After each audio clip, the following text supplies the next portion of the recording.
Well, welcome to Wisdom and Knowledge.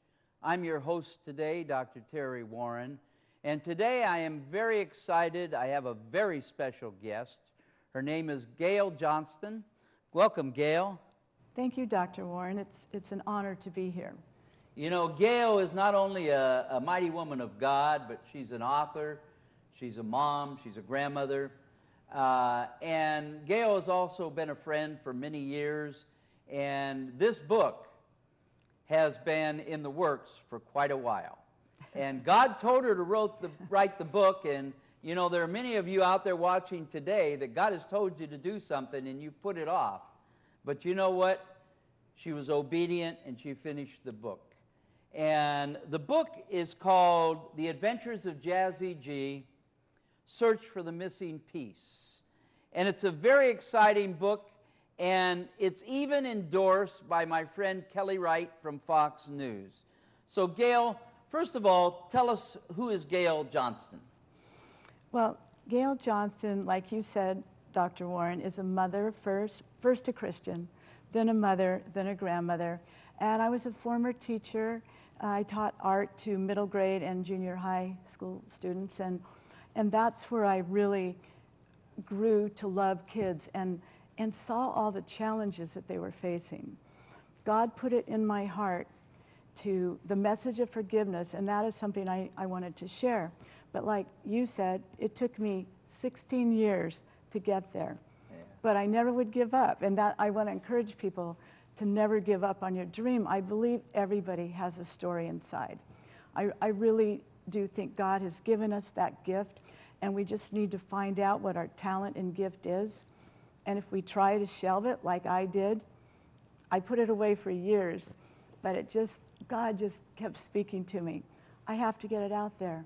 And the more I saw what was going on in the media with children, movies, books, video games, bullying in schools, you know, it leads to depression, all of these things. And so I just wanted to be able to come out with this message of forgiveness that God had given me and be able to share it in a fun way. So yes, I've written a whole adventure series. They all will focus on one particular message. The first one, because it's about searching for peace, is about forgiveness, because you can't have peace without forgiveness. Yeah, that's very good.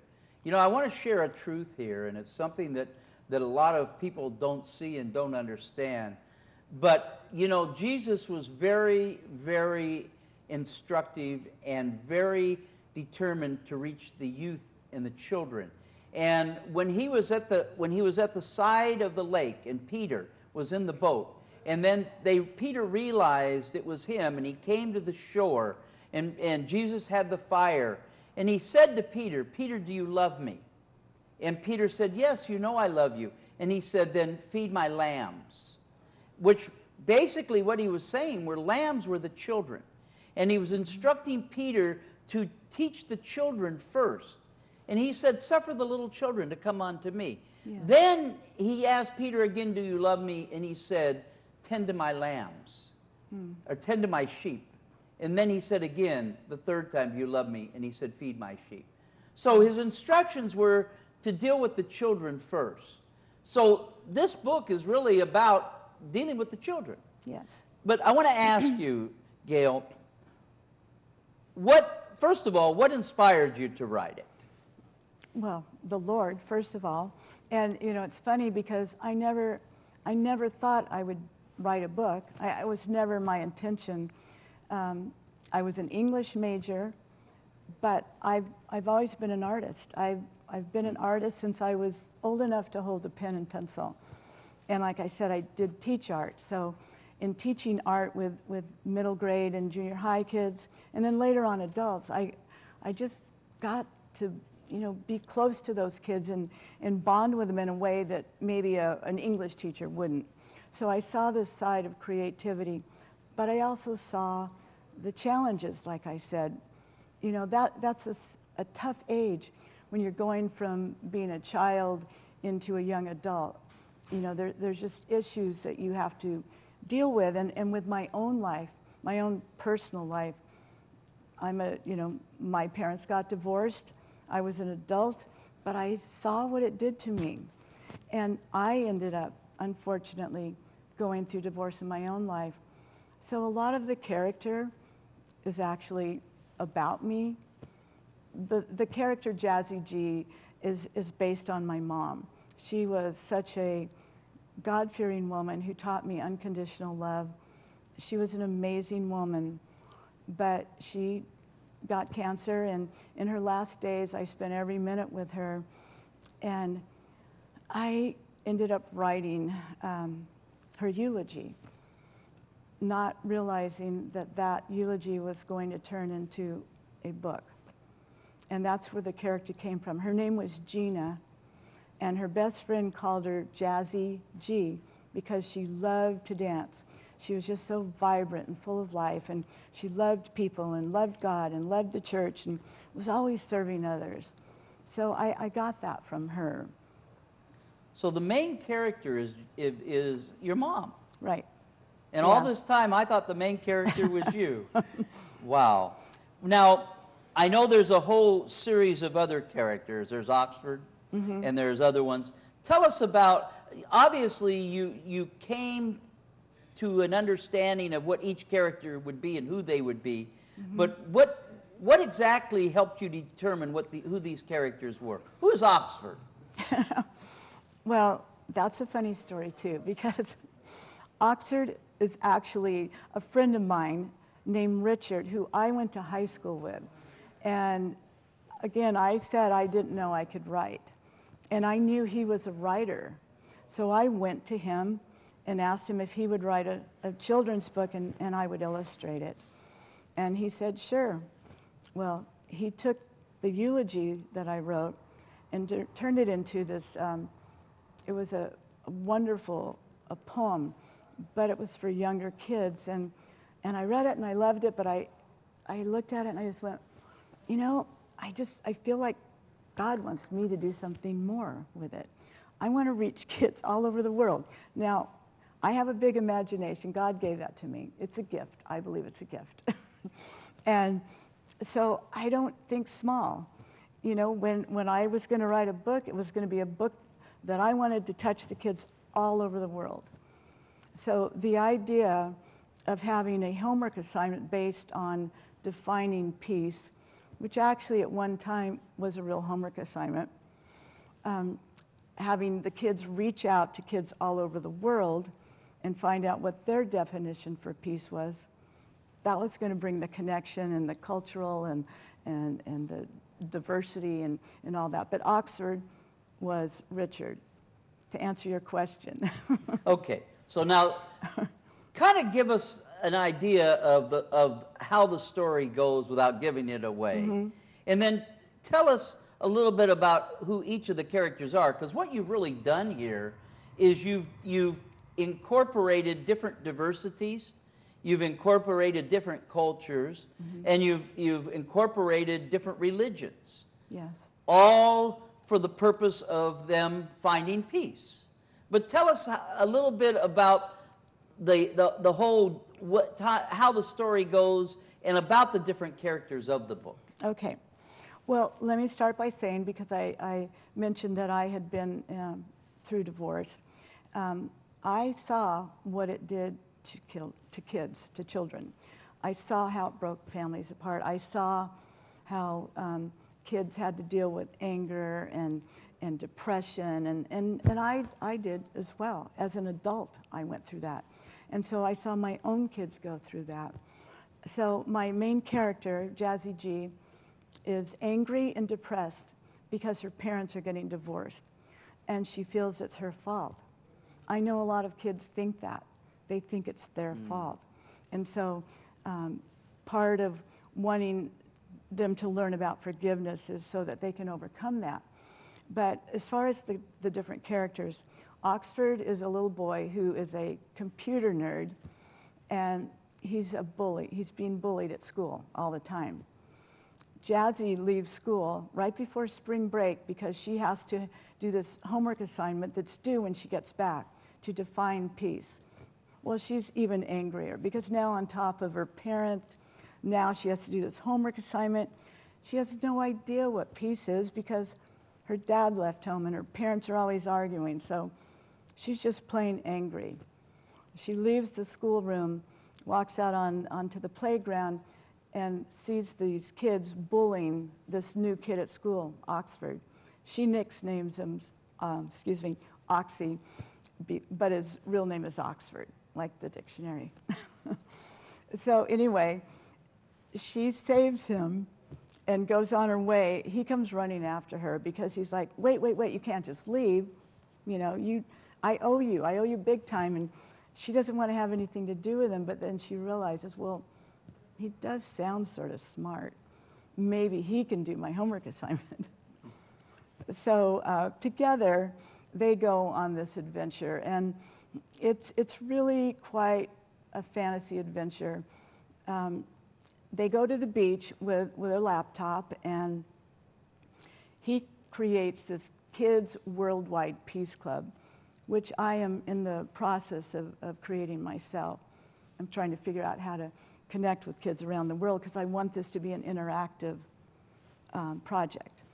And so in doing that, Jazzy, and I'm not going to give it away, but a turn of events comes and it turns into an altered state of reality. So it's like a dream that she goes into. And in that dream, they meet their first character, Sue, a little boy from China who works his way up into the beach through a hole in the sand. And without going into the whole story, they both find out that he's trying to search for peace too. He's on this international homework assignment, and he came on this underground cyber coaster, which takes him all around the world in record time, and cyber time, in fact. So nobody even knows they're missing. So they are convinced they're supposed to go with him because he thinks that the United Nations, which means House of Peace, is going to have their answer. So through the Kids Worldwide Peace Club, they connect with kids from all over the world, like I said, and they go meet these characters and have these huge adventures on the way. So that's the gist of it. They end up at the United Nations, but they have learned so many things on the way. One of my favorite characters is named Scott, and he's a little snowboarder kid, a skater, and so he talks in that lingo, but he's also a born-again Christian.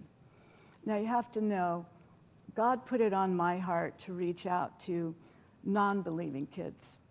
So this whole series is to draw them in, and the last book will have an invitation to Christ because Jesus is the only way, and I want to get there, but I had to do it the way God wanted me to do it. So anyway, so she meets this little boy who's also been through divorce, and he can identify with her, and he's the one that shares the first time about forgiveness. So again, I don't want to give too much away, but from there they go to a different country. They go to Jamaica, Kingston, very violent part. They meet with a reggae band, and the band joins them. Everybody joins them on the cyber coaster, going to these different countries until they get to the UN. Now, how many countries do they visit? Oh, I knew you were going to ask that. You know, I really can't tell you right now. Let's see. They go 1, 2, 3, 4. I think it's 7. Probably the most intense one is when they go to Israel and meet with Abraham, and they walk on the same trail, historical dust that Jesus did. And so there is some real learning throughout the whole book. I did do my research and you know, Googled all the areas and the places they went, and so there are facts in it, but there's also a lot of imagination as well. So Israel is included? Yes. Amen. Yes. And, you know, and when you go to each of these countries, you embrace a new child that is going through things in their own world. Right. Yes, each child, well, because of the Kids Worldwide Peace Club, each child has connected with Oxy and has said, I want to go with you to find peace. So when they get to these countries, they find out what the child or what the kid is going through and why they want to find peace. Not all of them live in turmoil. And I won't give that away either, but some of them just want to know what it's like to be in other countries and be around kids that struggle with it. Because, you know, we're so sheltered, especially here in the U.S. We don't have a lot of knowledge without traveling to know what it's actually like and what other cultures and countries do. So, and each book that I do is going to go into different, more distinct countries and deal with what the issue is of that country. So when you created the other characters from the other countries, mm-hmm. how did you determine what to create? Well, that's a good question. Like I said, God gave me a wild imagination, and I kind of thought about countries that I wanted to go to, and just tried to like fit it in with I don't know, certain analogies. But one of the things, like the cyber coaster, it goes into underground tunnels, and every time they come to a country, there's famous names written on the wall of people that have been there before. And, you know, like Anne Frank, you know, like, Winston Churchill. I mean, people that are well-known and famous, and the Beatles, too. The Beatles are on one of the wall, because they go to England. That's the very first stop. So they go, yeah. So, again, I don't want to tell you too much. I've got to get you to read it. Well, of course. We want everybody to read it. You know, it's called The Adventures of Jazzy G, Search for the Missing Piece. And, by the way, you can get this book on www.jazzygbook.com. Again, www.jazzygbook.com. Gayle, let me ask you this. Besides showing peace, you are also able to bring out how children from other cultures could come together for one purpose. Mm-hmm. Mm-hmm. I mean, they're coming together in unity for one purpose, and that one purpose is to find peace. But also, they're also all wanting to end up at the same place, which is the UN in New York. Right. Okay, and without giving the whole thing away, do they ultimately wind up at the UN in New York? They do end up there, but they've learned lessons on the way, and it's not a completely peaceful ride for all these kids. I mean, they have their issues, and they learn to deal with it, and so this is where though they all come together at the end and realize the importance of forgiveness, because, forgiveness is not something that we're just born with automatically. We don't just wake up and learn how to forgive, know how to forgive. It's something, it's a choice, The Bible talks about forgiveness throughout, but we still have to learn how to forgive. And I believe we have to teach it to kids, because, by the time you're an adult, it's harder. It's harder to understand. I mean, it's complicated. It's not easy. I mean, horrible things happen to people. Even with bullying. I mean, how does a child forgive another child for, being mean to them, hurting them? Jesus teaches us to love unconditionally, but again, you have to realize that until you know how to forgive, you're going to keep yourself encapsulated. You're going to be trapped, because unforgiveness hurts you more than it does the person you're angry at. And it frees yourself to forgive. Forgiving also doesn't mean that you like what somebody did or that you accept what they did. I mean, it could be something horrific, especially when you become an adult and you see all the horrible things. But if you don't let it go, if you don't forgive, first you've got to learn to forgive yourself. And that's one of the major issues that Jazzy had to learn, that her friend Scott taught her. Because if you can't forgive yourself, how can you forgive somebody else? That's very powerful. You've had people read the book. Yes. What has been the feedback that you've gotten from those who've read the book? Well, of course, from my family, it was very positive, and my friends. But I've also reached out because what my heart is to give back with this book. This book for me, and I think probably most authors, they don't make a lot of money writing books. But the monies that I do make, I'm donating to charities, and I'm working with children's charities and trying to give the book away so that kids will read it. Kids will hopefully grasp the message and understand, that love works better than being mean. So, wow. Yeah. So that's what I want to do. I mean, it's hard when you're just one person, and you wonder why did God tell me to write a book about forgiveness? I don't know, because I'm not the likely person, although I needed it in my own life, and it took me 16 years to really learn it. I think that's why it took me so long to write the book, because I really had to learn it. And I think anytime God gives you a message, you have to learn it. You have to know it in your heart and really feel that it's an important thing. And I do have a passion. I have a passion to help kids and really want to reach kids all around the world with that message. So, well, we only have 2 minutes left on the show, and if you had anything that to say to parents out there and to kids out there, what would you tell them? Because I know that and I deal with this as a pastor. I end up with kids coming to me or that have been molested or abused as a child. And that, to me, is one of the most difficult things for people to forgive, because it's not only somebody that hurt you, but it's a violation of trust. Absolutely. It's somebody that you believed you could trust. Right. Amen? Amen. And I know a lot of people blame God for what happened.